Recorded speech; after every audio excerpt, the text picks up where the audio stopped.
Good morning student. आज आपण इतिहास स्पेशल पेपर 2 आधुनिक जगाचे दृष्टिक्षेप या पेपरमध्ये एकूण 4 प्रकरणं आहेत. चौथ्या प्रकरणामधलं आपण ऑफलाईन असताना पहिलं मैदाची कारणे, परिणाम, पॅरिस शांतता परिषद, राष्ट्रसंघाचे कार्य, राष्ट्रसंघाची रचना याविषयी सविस्तर चर्चा केलेली होती. राष्ट्रसंघाच्या अपयशाच्या कारणांच्या बाबतीत आपण ऑनलाईन लेक्चर बघितलेले आहे. त्याचा व्हिडिओ देखील तुम्हाला ग्रुपवर टाकलेला आहे. त्याचा तुम्ही नीट अभ्यास करायचा आहे. आज चौथ्या प्रकरणातील शेवटचा जो उपघटक आहे रशियन राज्यक्रांती. या रशियन राज्यक्रांतीवर आपल्याला 2 प्रश्न बघायचे आहेत. त्यामधला पहिला जो प्रश्न आहे रशियन राज्यक्रांतीची कारणे आणि नंतरच्या व्हिडिओमध्ये रशियन राज्यक्रांतीचे परिणाम हा शेवटचा प्रश्न बघणार आहोत. आता रशियन राज्यक्रांतीची म्हणजेच रशियातील साम्यवादी क्रांतीची कारणे बघण्यापूर्वी थोडक्यात रशिया हा कोणत्या खंडातील राष्ट्र आहे आणि त्याच्या क्षेत्रफळाविषयी थोडक्यात माहिती पाहूयात. रशिया हा युरेशिया खंडाच्या उत्तर भागातील देश आहे. रशिया हा क्षेत्रफळाच्या दृष्टीने जगातील सर्वात मोठा देश आहे. म्हणजे पृथ्वीच्या पृष्ठभागाचा जमिनीवरील 9वा भाग रशियाने व्यापला आहे. आज रशियाची राजधानी मॉस्को ही आहे आणि तिथलं जे चलन आहे ते रुबल आहे. रशियन साम्राज्य जगातील एक भूतपूर्व महासत्ता म्हणून ओळखली जाते. बघा, तिथे रोमानोव घराणे होते. आता प्रत्यक्ष रशियन क्रांतीच्या वेळेस झार निकोलस दुसरा हा सत्तेवर होता. थोडक्यात 20व्या शतकातील एक महत्त्वाची घटना म्हणून रशियातल्या साम्यवादी क्रांतीकडे बघितलं जातं. आता क्रांतीपूर्व काळात रशियात झार घराण्याची सत्ता होती हे आपण बघितलेलं आहे. प्रत्यक्ष झारशाहीचा शेवट करण्यासाठी जो प्रयत्न केला गेला त्यातून रशियामध्ये 1917मध्ये जी क्रांती झाली ती मेन्शेव्हिक क्रांती म्हणून ओळखलं जातं आणि या मेन्शेव्हिक गटाचा जो नेता आहे तो केरेन्स्की. पण या मेन्शेव्हिक गटाला रशियात शांतता प्रस्थापित करण्यासाठी यश मिळालेलं दिसत नाही आणि त्याचाच फायदा बोल्शेविक गटाचा नेता व्लादिमीर लेनिन याने करून घेतला आणि लेनिनने केरेन्स्कीचे हंगामी सरकार बरखास्त करून तिथे बोल्शेविक सत्ता प्रस्थापित केलेली आपल्याला दिसते. अशा प्रकारे रशियन राज्यक्रांती ही जगातील पहिली साम्यवादी क्रांती होती.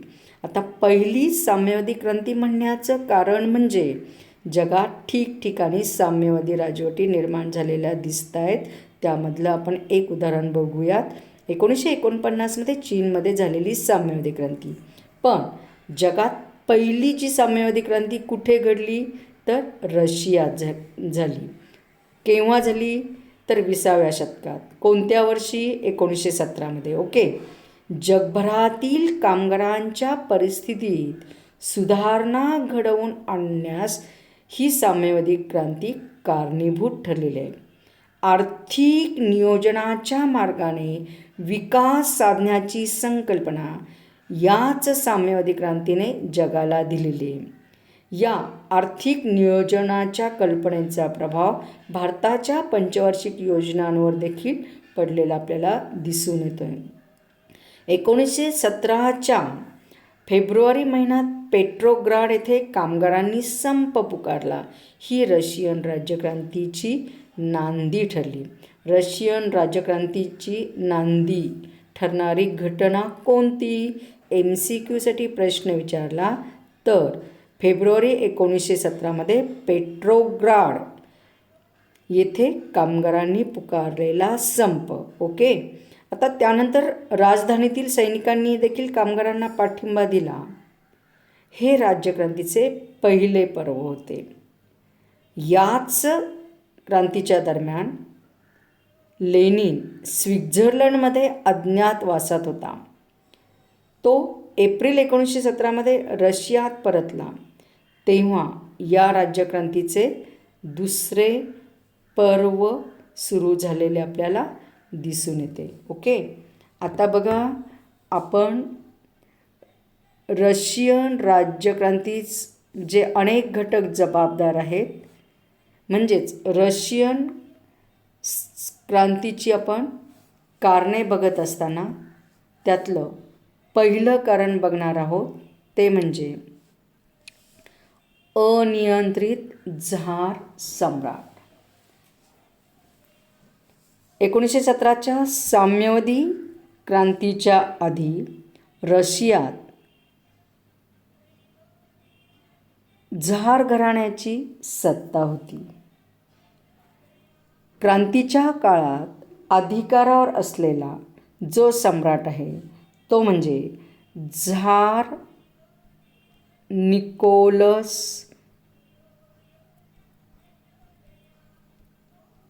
दुसरा. ओके. रशियन साम्यवादी क्रांतीच्या काळात रशियात कोणत्या सम्राटाची अनियंत्रित सत्ता होती? तर झार निकोलस दुसरा. ओके. आता अनियंत्रित झार सम्राट हे क्रांतीचं एक महत्त्वाचं कारण मानलं जातं. झार सम्राटांची अनियंत्रित जुलमी अकार्यक्षम सत्ता निर्माण झालेली होती. अगदी पीटर द ग्रेटपासून झार निकोलस दुसऱ्यापर्यंत सर्वच सम्राट निरंकुश आणि दैवी अधिकाराच्या सिद्धांताचे पुरस्कर्ते होते. झार सम्राट कोणत्या सिद्धांताचे पुरस्कर्ते होते? उत्तर काय असेल? दैवी अधिकाराचा सिद्धांत. आता दैवी अधिकाराचा सिद्धांत नेमका काय आहे ते आपल्याला बघायचे. या दैवी अधिकाराच्या सिद्धांतानुसार झार सम्राट स्वतःला सर्वश्रेष्ठ निरंकुश समजत असत. म्हणजे त्यांच्या सत्तेवर कोणाचाही अंकुश नसे. ते सर्वश्रेष्ठ आहेत. ते जे निर्णय घेतील तो अंतिम निर्णय असेल. त्यांच्या निर्णयाला कोणीही चॅलेंज करू शकत नसे. अशा प्रकारे निरंकुश सत्ता या दैवी अधिकाराच्या सिद्धांतानुसार त्यांनी प्रस्थापित केलेली आपल्याला दिसते.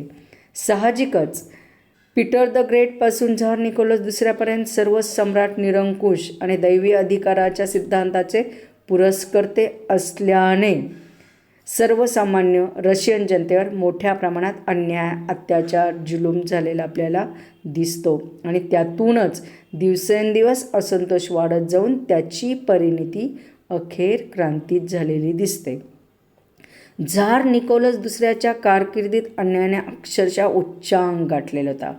शतकानुशतकाच्या अन्यायाने त्रस्त झालेल्या जनतेत मोठ्या प्रमाणात जो असंतोष निर्माण झालेला होता, कोट्यावधी रशियन जनतेवर वर्चस्व गाजवण्याची दूरदृष्टी आणि शहाणपण मात्र झार सम्राटांच्या अंगी नव्हते. रशियातील वाढत्या स्फोटकतेवर शासकीय व आर्थिक सुधारणा हाच एकमेव इलाज असू शकतं, हे सत्य जणू काही झार सम्राटांनी ओळखले नाही किंवा ओळखूनही त्यांनी त्याकडे दुर्लक्ष केलेले दिसते. इथे आपल्याला 1789च्या फ्रेंच क्रांतीची आठवण होते. फ्रेंच क्रांतीच्या वेळेस देखील अशाच प्रकारे फ्रान्समध्ये स्फोटक वातावरण निर्माण झाले होतं. मात्र बुर्बॉन घराण्यातील 16वा लुई, की जो फ्रेंच क्रांतीच्या वेळेस सत्तेवर होता, याने अर्थव्यवस्था सुधारण्याचा काही प्रमाणात का होईना प्रयत्न केलेला होता. परंतु मेरी अँटोनेट आणि दरबारातील स्वार्थी वृत्तींमुळे या 16व्या लुईचे अर्थव्यवस्था सुधारण्याचे प्रयत्न यशस्वी झाले नाही आणि अखेर फ्रान्समध्ये 1789मध्ये फ्रेंच क्रांती घडून आली. इथे मात्र आपल्याला रशियन क्रांतीच्या वेळेस क्रांतीच्या वेळेस अधिकारावर असलेला झार निकोलस दुसऱ्याने कुठल्याही प्रकारे अर्थव्यवस्था सुधारण्यासाठी प्रयत्न केलेला दिसत नाही. एकंदरीत सर्वाधिकारी होण्याची आकांक्षा परंतु कणखर धोरणाचा अभाव असे विचित्रच मिश्रण सम्राटाच्या व्यक्तिमत्वात निर्माण झाले होते. त्यामुळे सम्राटाच्या सभोवती असणाऱ्या स्वार्थी सल्लागारांच्या हातातील सम्राट बाहुले बनला होता. आता याच काळामध्ये प्रामुख्याने राजकीय शहाणपणाचा अभाव असलेली एक व्यक्ती होती. म्हणजे राज्यकारभाराचा थोडाही अनुभव नाही, परंतु त्याने राज्यकारभारामध्ये हस्तक्षेप करून प्रचंड गोंधळ निर्माण केला होता. झारीनावर त्याचा प्रभाव पडला होता. ती व्यक्ती कोण? तर ती व्यक्ती होती ग्रेगरी रासपुतीन. आता ग्रेगरी रासपुतीन याचा झारीनावर का प्रभाव पडलेला होता हे आपल्याला इथे बघायचं आहे. तर झारीनाच्या रक्तदोषाने त्रासलेल्या कन्येला ग्रेगरी रासपुतीनने बरे केले होते आणि त्यामुळे ग्रेगरी रासपुतीनचं वर्चस्व निर्माण झालेलं आपल्याला दिसतं. तर ग्रेगरी रासपुतीनने राज्यकारभारात त्यामुळे जे त्याचं वर्चस्व निर्माण झालं तो प्रभाव राजा राणीवर पडलेला होता, झारीनावर पडलेला होता. त्याने त्याचा फायदा घेऊन गोंधळ घालण्याचा प्रयत्न केला. अशा प्रकारे झारीना व रासपुतीन या तिघांच्या जुलुमामुळे रशियन जनता त्रस्त झाली, भरडून निघाली. दिवसेंदिवस वाढत गेलेल्या असंतोषातून अखेर 1917मध्ये साम्यवादी क्रांतीचा स्फोट झालेला आपल्याला दिसून येतो. पुढचं जे कारण आहे ते म्हणजे भ्रष्ट राज्यकारभार. रशियन राज्यक्रांतीस भ्रष्ट राज्यकारभार हा घटक मोठ्या प्रमाणात जबाबदार ठरलेला होता. कशा पद्धतीने थोडक्यात पाहूयात. झार सम्राटांच्या जुलमी, अन्यायी, अकार्यक्षम, चैनी, विलासी वृत्तीमुळे राज्यकारभारात भ्रष्टाचार, लाचलुचपत, गोंधळ निर्माण झाले होता. झारीनाच्या चैनी विलासी जीवनाचं अनुकरण त्यांच्या भोवती असलेल्या अधिकाऱ्यांनी केले. म्हणजेच सर्वच दरबारी अधिकारी हे चैनी विलासी बनलेले होते. त्यामुळेच रशियातील राज्यकारभार भ्रष्टाचारी बनला. समान कायदा, समान न्यायव्यवस्था याचा रशियात अभाव होता. न्यायालयीन क्षेत्रात प्रचंड गोंधळ होता. सर्वसामान्य जनतेला न्याय मिळेल अशी परिस्थितीच नव्हती, कारण न्यायालयीन क्षेत्र हे प्रस्थापित श्रीमंत वर्गाच्या हातात होतं. सर्वत्र बेशिस्त भ्रष्टाचाराने थैमान निर्माण झाला होता. अधिकाऱ्यांनी राष्ट्राचे हित, कल्याण, प्रगती हे तत्त्व बाजूला ठेवलं आणि स्वतःचा स्वार्थ साधण्याकडेच त्यांनी लक्ष केंद्रित केलं. परिणामी सर्वत्र भ्रष्टाचार निर्माण होऊन राजकीय व नैतिक अधपतन वाढीस लागले. या सर्वांचा रशियन जनतेवर परिणाम होऊन झारशाही विरोधी दिवसेंदिवस असंतोष निर्माण होऊन या वाढलेल्या तीव्र असंतोषातूनच अखेर नोव्हेंबर 1917मध्ये रशियन क्रांती घडून आली. इथे काय लक्षात घ्यायचं आहे, भ्रष्ट राज्यकारभार. यामध्ये काय की झार झारीना हे चैनी विलासी वृत्तीचे होते. अधिकाऱ्यांनीही त्यांचं अनुकरण केलं आणि तेही चैनी विलासी वृत्तीचे बनले आणि त्यामुळे राज्यकारभारामध्ये भ्रष्टाचार, लाचलुचपत निर्माण झाली. समानता, समान न्याय हे तत्त्वच जणू काही संपुष्टात आलेलं होतं. सर्वसामान्य जनतेला न्याय मिळत नव्हता. भ्रष्टाचारामुळे ते अतिशय त्रस्त झाले होते आणि त्यामुळेच त्यांनी अनियंत्रित, जुलमी झार राजवट संपुष्टात आणण्याचा जो प्रयत्न केला त्यातूनच जगातील पहिली साम्यवादी क्रांतीचा रशियात स्फोट झालेला आपल्याला दिसून येतो. पुढचं जे कारण आपल्याला बघायचं आहे ते म्हणजे सरंजामदारी पद्धत. रशियातील सरंजामदारी पद्धतीमुळे रशियन समाज 2 गटात विभागला गेला. काय? रशियन समाज 2 गटात कशामुळे विभागला गेला? तर या सरंजामदारी पद्धतीमुळे. आणि हे जे 2 गट आहे त्यातला एक म्हणजे प्रस्थापितांचा.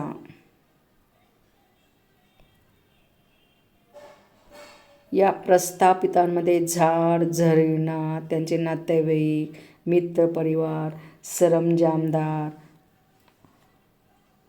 त्याच पद्धतीने उमराव यांचा समावेश आहे. तर दुसरा जो गट आहे तो सर्वसामान्य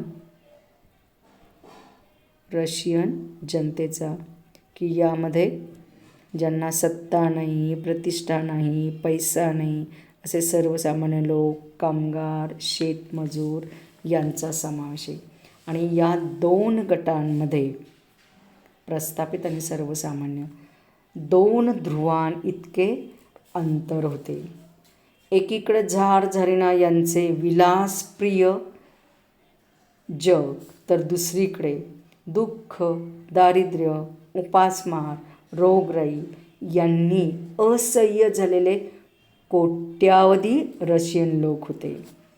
म्हणजे प्रस्थापित हा जो गट आहे, सरंजामदारांचा हा जो गट आहे, यांची एकूण लोकसंख्येपैकी जी लोकसंख्या आहे ती अतिशय कमी आहे. याउलट सर्वसामान्य जनतेमध्ये कोट्यावधी लोक आहेत, परंतु अर्थकारणाच्या बाबतीत या कोट्यावधी लोकांच्या हाती 10% पण आर्थिक सत्ता केंद्रित नाही. याच्या उलट ही प्रस्थापित जे लोक आहेत, जे 10% यांच्या हाती मात्र 90%पेक्षा अधिक आर्थिक सत्तेचं केंद्रीकरण झालेले. म्हणूनच इतिहासकारांनी या 2 गटांमध्ये 2 ध्रुवां इतकं अंतर आहे असं म्हटलेले आहे. क्रांतीपूर्व काळातील रशियातील अधिकाधिक जमीन या उमराव वर्गाकडे होती. शेतकरी हे केवळ गुलाम होते. भूक व दारिद्र्य हे त्यांचे कायमचे सोबती होते. सरंजामदारी पद्धत टिकविण्यासाठी पाशवी शक्तीचा वापर केला जात होता. म्हणजेच त्यास जर कोणी विरोध केला किंवा या छोट्या शेतकऱ्यांनी की जे गुलाम म्हणून काम करत होते त्यांनी जर अन्यायाविरोधी दाद मागण्याचा प्रयत्न केला तर त्यांच्यावर होणारा अन्याय दूर तर केला जात नसे, परंतु त्यांच्यावर अधिक जुलूम केला जात असे. आणि अर्थातच अशा प्रकारे सरंजामदारी पद्धत टिकवण्यासाठी पाशवी शक्तीचा वापर केलेला दिसतो. दारिद्र्य आणि उपासमारीने त्रस्त झालेली रशियन जनता अखेरीस क्रांती करण्यास तयार होऊन त्यातूनच रशियात 1917 साम्यवादी क्रांतीचा स्फोट झालेला आपल्याला दिसून येतो. आता आपण पुढचं बघणार आहोत. 1861चा भूदास मुक्ती कायदा. आता हा 1861चा भूदास मुक्ती कायदा कोणी केला MCQसाठी तर झार अलेक्झांडर दुसरा, झार अलेक्झांडर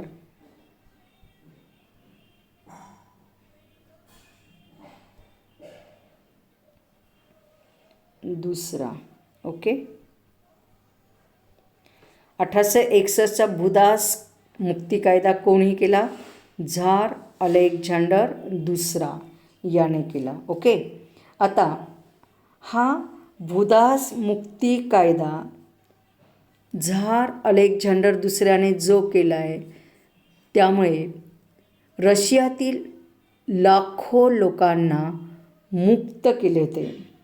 म्हणजेच रशियात समानता निर्माण करण्यासाठी हा 1861चा भूदास मुक्ती कायदा पास केलेला आपल्याला दिसतो.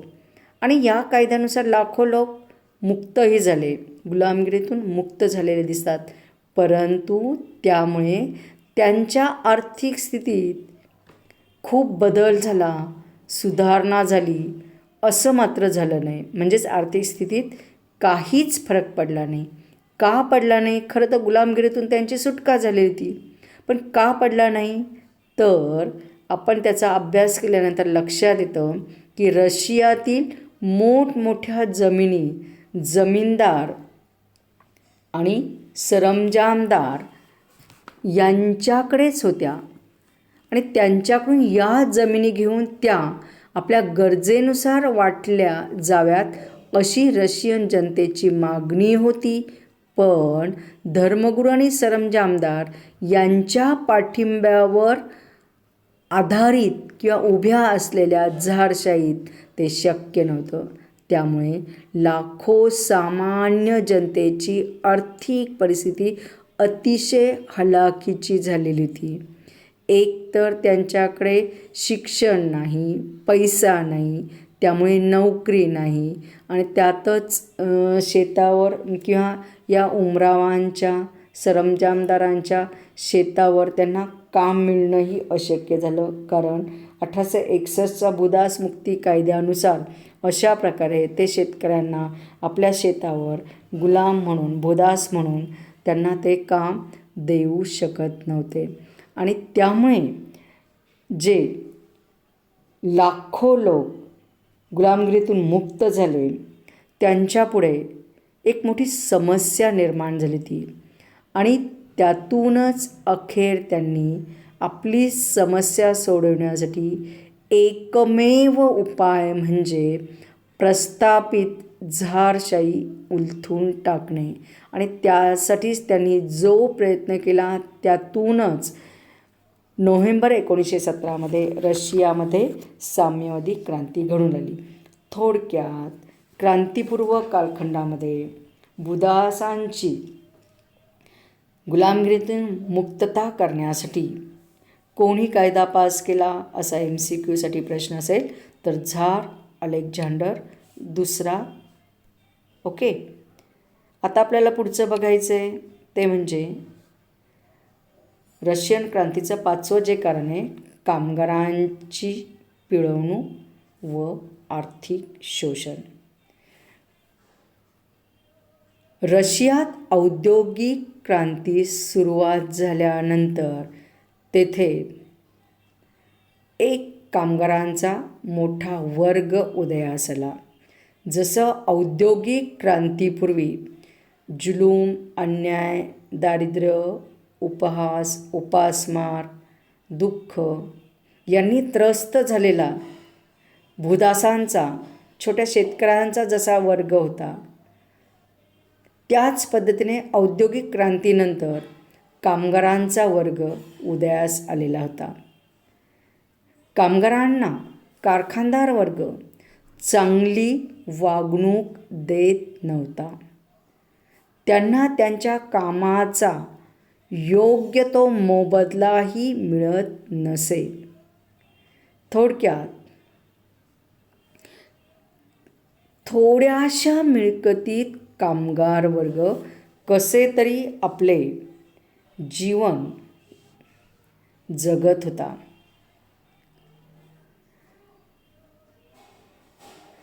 कामगार संघटनांना झार राजवटीत बंदी होती. म्हणजे आपण संघटित होऊन कारखानदारांविरोधी आवाज उठवायचा म्हटलं तर झार राजवटीत कामगार संघटनांना परवानगीच नव्हती आणि त्यामुळे त्यांचे दुःख ना कारखानदारांना समजत होते किंवा समजूनही ते दुर्लक्ष करत होते आणि झार राजवटीत तर कामगारांना न्याय मिळणं अशक्यच होतं. रशियन शासन व्यवस्थेत भांडवलदारांनी कारण वर्चस्व प्रस्थापित केले होते. औद्योगिक क्रांतीमुळे रशियाचं राष्ट्रीय उत्पन्न वाढलं, पण जरी राष्ट्रीय उत्पन्नात वाढ झाली असली तरी संपत्तीचे वितरण योग्य पद्धतीने झाले नाही. अगदी थोड्या लोकांच्या हाती, मुठभर लोकांच्या हाती संपत्तीचे केंद्रीकरण झाले होते. त्यामुळे कामगार वर्गात प्रस्थापित राजवटीविरोधी तीव्र असंतोष निर्माण होऊन त्याची परिणती अखेर नोव्हेंबर 1917च्या साम्यवादी क्रांतीमध्ये घडून आलेली. एकंदरीत झार राजवटीत कामगारांवर मोठ्या प्रमाणात अन्याय झाला. कामगार संघटनांना बंदी होती. भांडवलदारांनी शासन व्यवस्थेवर, अधिकाऱ्यांवर वर्चस्व प्रस्थापित केलेलं होतं आणि त्यामुळे कामगारांच्या हिताचे कायदे पास होणे अशक्य झालं आणि त्यातूनच अखेर कामगारांनी क्रांतीचा मार्ग स्वीकारलेला आपल्याला दिसून येतो. पुढचा मुद्दा आपण बघणार आहोत तो म्हणजे क्रांतिकारी संघटनांचा उदय. रशियामध्ये बहुसंख्य असलेल्या कामगार वर्गासंबंधी रशियन सम्राटांचे धोरण दडपशाहीचे असल्याने सुशिक्षित वर्गाने अनेक क्रांतिकारी संघटना निर्माण केल्या. म्हणजे कामगार संघटनांना परवानगी नव्हती, पण यामुळे प्रस्थापित राजवटीने कामगारांवर मोठ्या प्रमाणात अन्याय केला आणि सर्वसामान्य जनता ती बघत बसली असं झालं नाही, तर एक क्रांतिकारी वर्ग पुढे आलेला होता. जसं ब्रिटिशांनी भारताला ज्यावेळेस गुलामात ठेवलं आणि त्यांनी भारतीयांचं प्रचंड आर्थिक शोषण केलं, सधन भारत निर्धन केला आणि भारतीयांचं जे आर्थिक शोषण चाललेलं होतं ते संपुष्टात आणण्यासाठी, तो अन्याय संपुष्टात आणण्यासाठी सशस्त्र क्रांतिकारकांचा गट पुढे आला. त्यांनी वेगवेगळ्या संघटना प्रस्थापित करून, जसं अभिनव भारत सोसायटी असेल, युगांतर समिती असेल, अनुशीलन समिती असेल, या क्रांतिकारी संघटनांनी भारताला स्वातंत्र्य मिळवून देण्याचा प्रयत्न केला आणि त्यांच्या जहालांच्या, मावळांच्या या सर्वांच्या प्रयत्नांचा परिपाक म्हणजे 1947मध्ये भारताला स्वातंत्र्य मिळालं. त्याच पद्धतीने रशियन क्रांतीपूर्वी क्रांतिकारकांचा उदय होऊन त्यांनी संघटना स्थापन करण्याचा प्रयत्न केला. अर्थातच या सुशिक्षित वर्गाने अनेक क्रांतिकारी संघटना स्थापन करून सर्वसामान्य जनतेवर, शेतकऱ्यांवर किंवा कामगारांवर जो अन्याय होत होता तो दूर करण्यासाठी प्रयत्न केला. अनियंत्रित, अकार्यक्षम, जुलमी राजवटीविरोधी रशियन जनतेमध्ये त्यामुळे तीव्र असंतोष निर्माण झाला.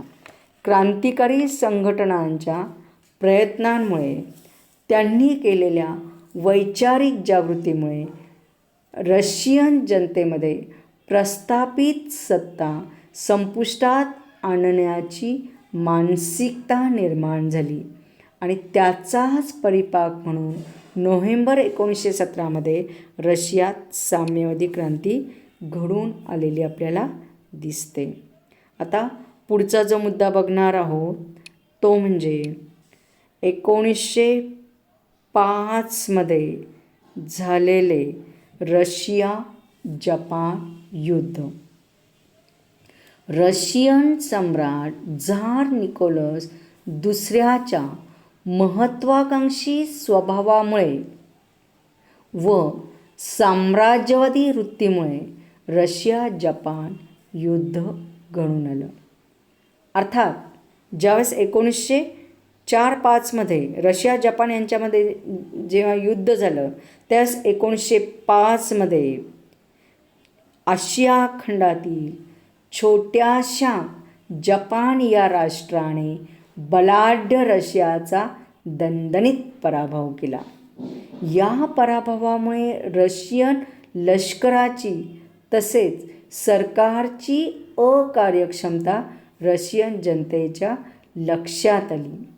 प्रस्थापित दुर्बल राजवट नष्ट करण्याचा जर आपण प्रयत्न केला तर त्यात आपल्याला यश मिळेल हा विश्वास सर्वसामान्य जनतेमध्ये निर्माण झाला आणि त्यातूनच अशा प्रकारे दुर्बल राजवट नष्ट करण्यासाठी नोव्हेंबर 1917मध्ये रशियामध्ये साम्यवादी क्रांती घडून आलेली दिसते. म्हणजे रशिया जपान यांच्यामध्ये केव्हा युद्ध झालं तर 1904-05 या युद्धाचा शेवट कधी झाला 1905मध्ये.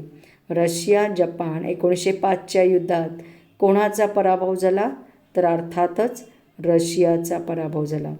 रशिया हे एक युरोपियन राष्ट्र होतं, युरेशियातील राष्ट्र होतं आणि आशिया खंडातील जपानने रशियाचा दणदणीत पराभव केला आणि त्यामुळे रशियन जनतेला या झार राजवटीच्या दुर्बलतेची जाणीव झालेली होती आणि त्यातूनच त्यांनी प्रस्थापित दुर्बल राजवट नष्ट करण्याचा प्रयत्न केलेला आपल्याला दिसून येतो. आता पुढचा 8वा महत्त्वाचा जो घटक आहे तो म्हणजे पहिल्या महायुद्धातील रशियाची हानी. पहिलं महायुद्ध जे घडलेलं आहे ते 1914 ते 1918. या महायुद्धाच्या वेळेस एक होता दोस्त राष्ट्रांचा गट.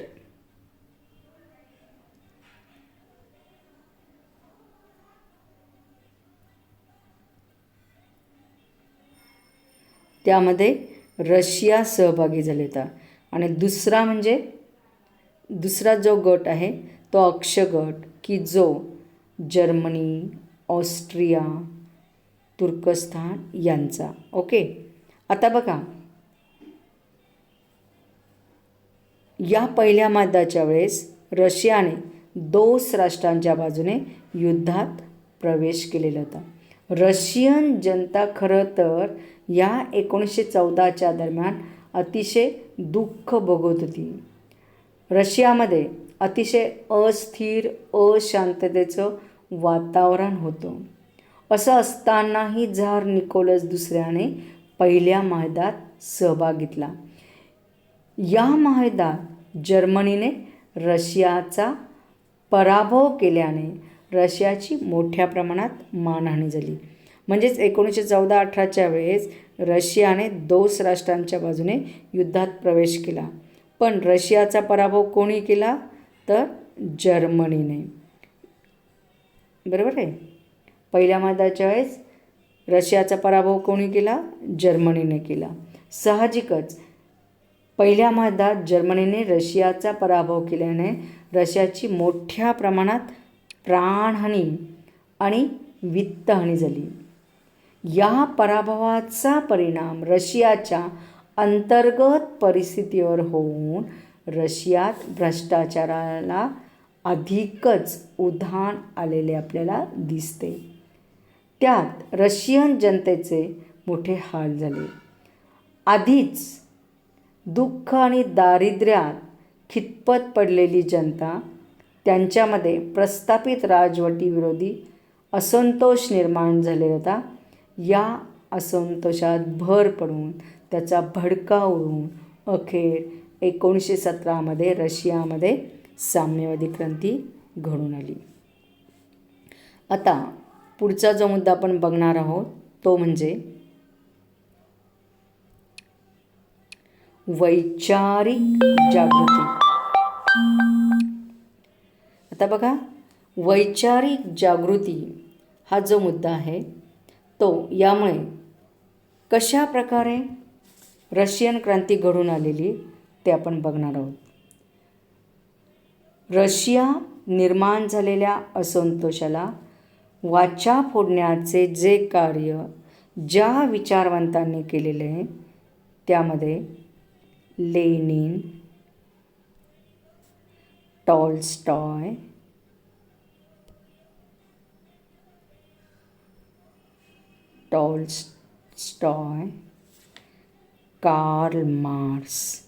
कार्ल मार्क्सचं तर तत्त्वज्ञान एवढं प्रभावी होतं की लेनिनने कार्ल मार्क्सचं तत्त्वज्ञान प्रत्यक्षात व्यवहारात उतरवण्यासाठी क्रांती केली असं म्हटलं जातं. आता रशियन साम्यवादी क्रांतीच्या वेळेस खालीलपैकी कोणी वैचारिक जागृती घडवून आणली? त्यामध्ये लेनिन पर्याय असेल किंवा गोर्बाचेव पर्याय असेल किंवा ग्रँड डफ असेल, एल्फिन्स्टन असेल, तर त्यामध्ये लेनिनला टिक करायची. लेनिन, टॉल्स्टॉय पर्याय असेल तर टॉल्स्टॉय आणि कार्ल मार्क्स. ओके. आता लेनिन, टॉल्स्टॉय, कार्ल मार्क्स यांनी आपल्या लिखाणाद्वारे रशियात क्रांतिकारी विचारसरणी निर्माण केली. विचारवंतांच्या लिखाणामुळे रशियन जनतेत निकृष्ट जीवनाबद्दल चीड निर्माण झाली. तसेच जुलमी राज्यकर्त्यांबद्दल चीड निर्माण झाली आणि त्यातूनच रशियात विविध संघटना निर्माण होऊन त्याची परिणती अखेर क्रांतीत घडून आलेली दिसते. आता या विचारवंतांनी कशा प्रकारे जागृती घडवून आणलेली आहे त्यामध्ये आपण पुढील मुद्द्यात कार्ल मार्क्सविषयी बघणार आहोत. इथे थोडंसं आपण लेनिनविषयी बघूयात. रशियात अनियंत्रित सत्तेविरुद्ध वेळोवेळी जे उठाव झाले त्यात लेनिन सहभागी झालेला होता. सरकारने ते उठाव दडपून टाकले होते. त्यामुळे लेनिनला आपली मातृभूमी सोडून परराष्ट्राचा आश्रय घ्यावा लागला. अर्थात परराष्ट्रात गेला म्हणून त्याने रशियन जनतेमध्ये वैचारिक जागृती घडवून आणण्याचं कार्य सोडलेलं होतं असं अजिबात नव्हतं. कारण परराष्ट्रात राहूनही लेनिनने रशियातील अंतर्गत परिस्थितीकडे सतत लक्ष दिलेलं होतं. परराष्ट्रात असताना लेनिनने प्रस्थापित राजवट नष्ट करण्याचा प्रयत्न केला होता. 1905च्या उठावात लेनिनने रशियन जनतेला मार्गदर्शनही केलेलं होतं, पण क्रांतिकारकांना अपयश आलं होतं. अर्थात लेनिन हताश न होता क्रांतीच्या यशस्वीतेसाठी त्याने प्रयत्न चालूच ठेवले होते. त्यासाठी रशियातील कामगारांना संघटित होण्यासाठी त्यांनी आवाहन केलेले दिसते. साम्यवादी क्रांतीसाठी अर्थात लेनिनने जे सतत प्रयत्न केले त्याचाच परिपाक म्हणजे रशियात साम्यवादी क्रांतीचा स्फोट झाला. असा हा बोल्शेविक पक्षाचा नेता लेनिन याने त्याला साम्यवादी क्रांती घडवून आणण्यात जे यश मिळालं त्याचं प्रमुख कारण म्हणजे त्याने प्रथमपासूनच कार्ल मार्क्सचे तत्त्वज्ञान आत्मसात करण्याचा प्रयत्न केला होता. क्रांतीचे लढाऊ तत्त्वज्ञान लेनिनने रशियन जनतेच्या घराघरापर्यंत नेऊन पोहोचवले होते. क्रांतीच्या यशासाठी कामगारांना संघटित करण्यासाठी त्याने आवाहन केले होते. हे आवाहन करून कामगार संघटना उभारल्या व त्याच्या क्रांतिकारी तत्त्वज्ञानाने शतकानुशतके दारिद्र्यात खितपत पडलेल्या जनतेला लेनिनने प्रेरणा दिली. रशियन क्रांती प्रत्यक्षात यशस्वी करण्यासाठी जनतेचा पाठिंबा मिळविण्यासाठी क्रांती काळात लेनिनने एक महत्त्वाची घोषणा केलेली होती आणि ती घोषणा म्हणजे शांतता,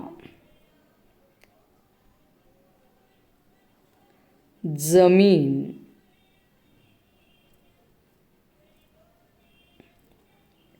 भाकरी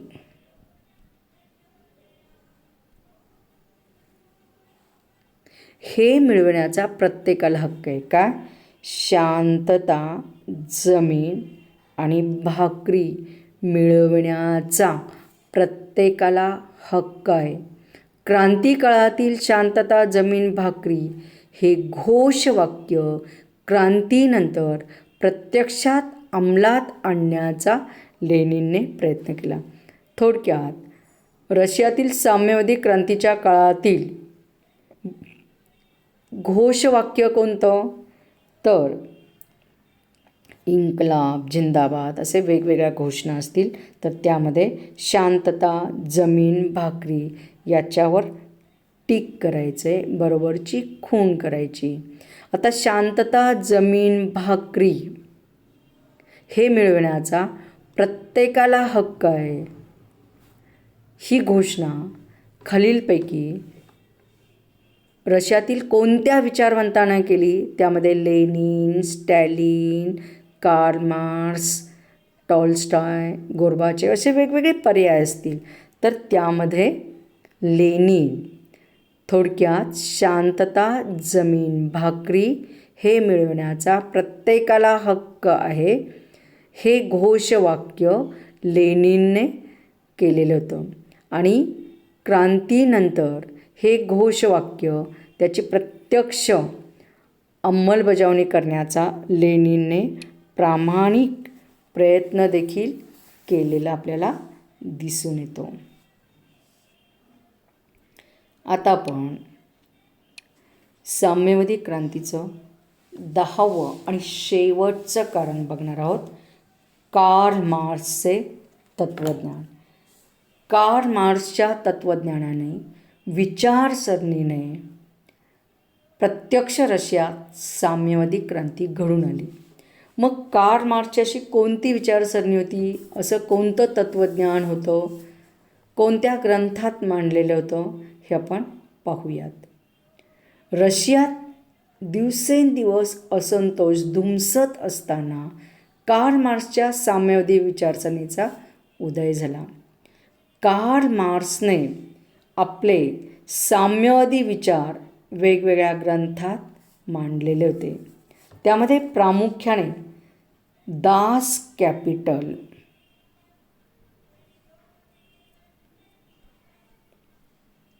हा कार्ल मार्क्सचा ग्रंथ अतिशय महत्त्वाचा होता. दास कॅपिटल हा ग्रंथ कोणी लिहिला? तर कार्ल मार्क्सने.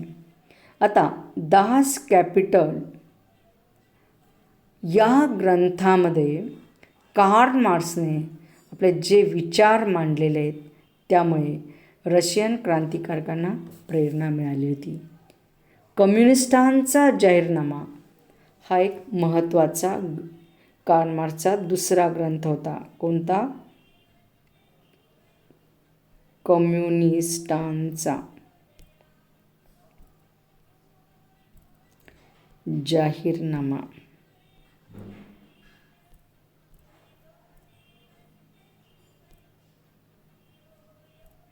म्हणजे कम्युनिस्टांचा जाहीरनामा हा ग्रंथ कोणी लिहिला? वेगवेगळे पर्याय असतील, त्यामध्ये कार्ल मार्क्स या पर्यायावर टिक मार्क करायची. आता कम्युनिस्टांचा जाहीरनामा आणि दास कॅपिटल या ग्रंथाद्वारे कार्ल मार्क्सने वर्ग संघर्षाचे तत्त्वज्ञान जगापुढे मांडले. कोणतं तत्त्वज्ञान मांडलं जगापुढे? वर्ग संघर्षाचं. आता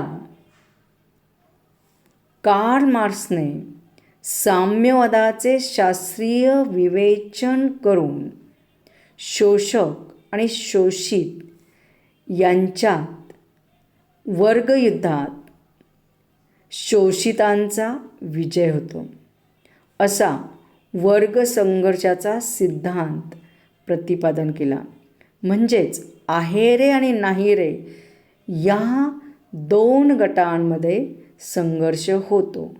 शोषक आणि शोषित यांच्यामध्ये संघर्ष होतो. सुरुवातीला शोषण जे करतायत त्यांना यश मिळत असलं तरी अंतिम विजय शोषितांचा, ज्यांचं शोषण केलं जातं त्यांचा अंतिम विजय होतं, असा वर्ग संघर्षाचा सिद्धांत कार्ल मार्क्सने प्रतिपादन केला. वर्ग संघर्षाचा सिद्धांत किंवा तत्त्वज्ञान कोणी प्रतिपादन केलं तर कार्ल मार्क्सने. ओके. त्याच पद्धतीने कार्ल मार्क्सने अतिरिक्त मूल्याचा सिद्धांत प्रतिपादन केला. आता अतिरिक्त मूल्याचा सिद्धांत नेमका काय आहे ते पाहूयात. भांडवलशाहीद्वारे भांडवलदार कामगारांचं कशा प्रकारे शोषण करतात हे दाखवण्यासाठी अतिरिक्त मूल्याचा सिद्धांत कार्ल मार्क्सने प्रतिपादन केला. कार्ल मार्क्स म्हणतो एखाद्या वस्तूची किंमत ठरवताना त्या वस्तूसाठी किती खर्च आला आहे आणि किती श्रम खर्च झालेले त्यातून त्या वस्तूची किंमत ठरत असते. आणि मग ती वस्तू विकल्यानंतर जो नफा मिळतो तो सर्व नफा हा भांडवलदारांना मिळतो, कारखानदारांना मिळतो. त्या नफ्यामध्ये कामगारांना काहीही हिस्सा नसतो. अशा प्रकारे कामगारांना जो नफ्यातील हिस्सा मिळायला पाहिजे तो कसा मिळत नाही. आणि अतिरिक्त मूल्याच्या सिद्धांताद्वारे हे दुसरं तिसरं काही नाही तर ती एक प्रकारे कामगारांच्या श्रमाची चोरी आहे, असं कार्ल मार्क्सने अतिरिक्त मूल्याच्या सिद्धांताद्वारे प्रतिपादन केलं. म्हणजे वर्गकलहाचा सिद्धांत आणि अतिरिक्त मूल्याचा सिद्धांत कोणी प्रतिपादन केला? कार्ल मार्क्सने. दास कॅपिटल आणि कम्युनिस्टांचा जाहीरनामा हा ग्रंथ कोणी लिहिला तर कार्ल मार्क्सने. एकंदरीत विरोधातून प्रगती होते असं स्पष्ट करणारा विरोध विकासवादाचा सिद्धांत देखील कार्ल मार्क्सने प्रतिपादन केला. म्हणजे वर्ग संघर्षाचा सिद्धांत, अतिरिक्त मूल्याचा सिद्धांत, विरोध विकासवादाचा सिद्धांत. कारण विरोधातून प्रगती होते. आपण अगदी सर्वसामान्य लोक देखील आयुष्य जगत असताना आपल्याला अनेक वेळेस विरोध होताना दिसतो, परंतु विरोधाने हताश न होता आपण आपली प्रगती करायची असते. हेच तत्त्व मोठ्या प्रमाणात कार्ल मार्क्सने विरोध विकासवादाच्या सिद्धांताद्वारे प्रतिपादन करून विरोधातून प्रगती होते हे आपल्या तत्त्वज्ञानातून दाखवून दिले. कार्ल मार्क्सच्या तत्त्वज्ञानातून व त्याने केलेल्या लढ्याच्या आव्हानातून रशियन कामगार व शेतकऱ्यांना प्रेरणा मिळाली, स्फूर्ती मिळाली. कामगारांच्या प्रदीर्घ काळापासून होणाऱ्या किंवा असलेल्या दुःखावर मार्क्सवाद हाच एक परिणामकारक तोडगा आहे असं कामगारांना वाटलं होतं. मार्क्स प्रणीत समाजवादाचे तत्त्वज्ञान प्रत्यक्षात आणण्यासाठी रशियन जनता तयार झाली आणि त्यातूनच लेनिनसारखा दूरदृष्टीचा नेता रशियाला लाभल्याने शतकानुशतकाच्या पिळवणुकीने भरडली गेलेली रशियन जनता अखेरीस क्रांतीस तयार होऊन नोव्हेंबर 1917 रशियात साम्यवादी क्रांती यशस्वी होऊन रशियातील जुलमी, भ्रष्ट, अनियंत्रित झार राजवटीचा शेवट झाला. थोडक्यात रशियन जनतेवर शतकानुशतके जुलमी झार सम्राटांनी केलेली दडपशाही, आर्थिक शोषण, आंतरराष्ट्रीय क्षेत्रात रशियाची झालेली मानहानी, सामाजिक विषमता या सर्वांमुळे असंतोषात वाढ झालेली ती आणि विचारवंतांच्या लिखाणामुळे लेनिन, टॉल्स्टॉय, कार्ल मार्क्सचं साम्यवादी तत्त्वज्ञान यामुळे रशियन जनता प्रेरित होऊन अखेर नोव्हेंबर 1917मध्ये साम्यवादी क्रांती यशस्वी झालेली दिसते.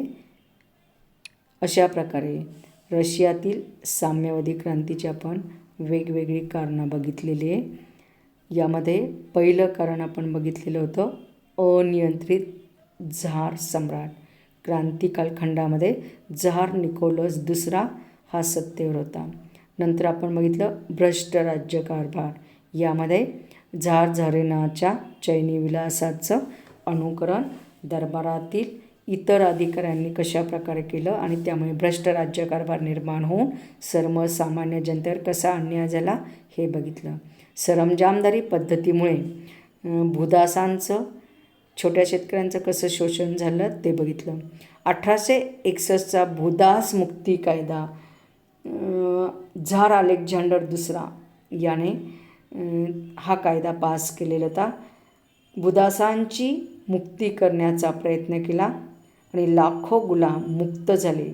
समानता निर्माण करण्यासाठी हा कायदा केला असला तरी या भूदासांकडे पैसा नव्हता, शिक्षण नव्हतं, त्यामुळे नोकरी मिळाली नाही, कुठलंही काम मिळालं नाही आणि अधिकच त्यांच्यावर अन्याय होऊन झालेला होता आणि त्यातूनच त्यांनी रशियन क्रांती कशी घडवून आणली हे आपण बघितलेलं आहे. कामगारांची पिळवणूक आणि आर्थिक शोषण म्हणजे औद्योगिक क्रांतीनंतर रशियामध्ये जो कामगारांचा वर्ग निर्माण झाला, या कामगार वर्गाचं भांडवलदारांनी कारखानदारांनी कसं शोषण केलं, त्यांना झार राजवटीचा कसा सपोर्ट होता आणि त्यामुळे झालेल्या जुलमातून कामगारांनी क्रांती करण्याचा कशा प्रकारे प्रयत्न केला हे बघितलेलं आहे. त्याच पद्धतीने क्रांतिकारी संघटनांचा कशा प्रकारे उदय झाला आणि त्यांनी क्रांतीस अनुकूल कशा प्रकारे वातावरण तयार केलं हे बघितलं. 1904-05 रशिया जपान युद्धात छोट्याशा जपानने बलाढ्य रशियाचा जो पराभव केला, यातून रशियन सरकारच्या दुर्बलतेची अकार्यक्षमतेची रशियन जनतेला जाणीव होऊन त्यांनी प्रस्थापित दुर्बल जुलमी अन्यायकारक राजवट संपुष्टात आणण्याचा प्रयत्न केला आणि त्यातून क्रांती झाली हे आपण पाहिलं आहे. पहिल्या महायुद्धात रशियाची झालेली हानी. खरं तर मुळात रशियाची अर्थव्यवस्था डबघाईस आलेली होती. रशियामध्ये अस्थिरता होती, अशांतता होती. खरं तर पहिल्या महायुद्धामध्ये रशियाने भाग घ्यायला नको होता, पण दोस्त राष्ट्रांच्या बाजूने रशियाने पहिल्या महायुद्धात भाग घेतला. परंतु जर्मनीने रशियाचा दणदणीत पराभव केला आणि आंतरराष्ट्रीय पातळीवर अशा प्रकारे झार राजवटीमुळे रशियाची मानहानी झाली आणि अशा दुर्बल अकार्यक्षम झार राजवटीचा शेवट करण्यासाठी रशियन जनतेने जो प्रयत्न केला त्यातून क्रांती झाली हे आपण पाहिलेले. वैचारिक जागृती लेनिन, टॉल्स्टॉय, कार्ल मार्क्स यांनी कशा प्रकारे घडवली आणि त्यातून क्रांती कशी झाली हे बघितले. कार्ल मार्क्सच्या तत्त्वज्ञानाचं आपण कार्ल मार्क्सचे 2 ग्रंथ बघितलेले आहेत, दास कॅपिटल आणि कम्युनिस्टांचा जाहीरनामा. त्यामध्ये आपण अतिरिक्त मूल्याचा सिद्धांत, वर्ग संघर्ष किंवा विरोध विकासवाद हे वेगवेगळे सिद्धांत बघितलेले आहेत.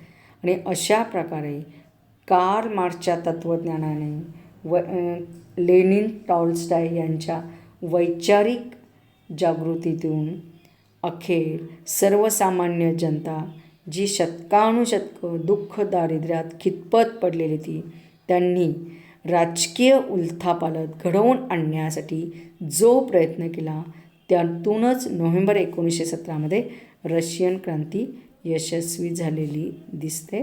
आता इथे आपण थांबूयात.